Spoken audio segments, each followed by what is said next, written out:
Nós está ganhando realmente de uma ruta de excelência.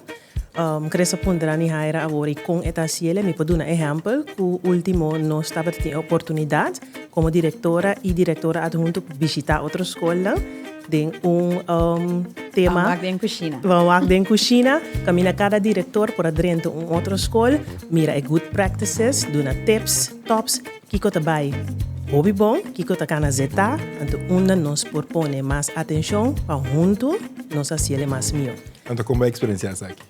Bonita. Sim. Bonita, me por dentro de outra classe, me adu me com algum les, pues, danke pela oportunidade. Aí na comité de enseñanza total tá 25 anos, 20 na Corsau, 5 na Holanda, tá promete oportunidade como tá tem para me por assim visita assim.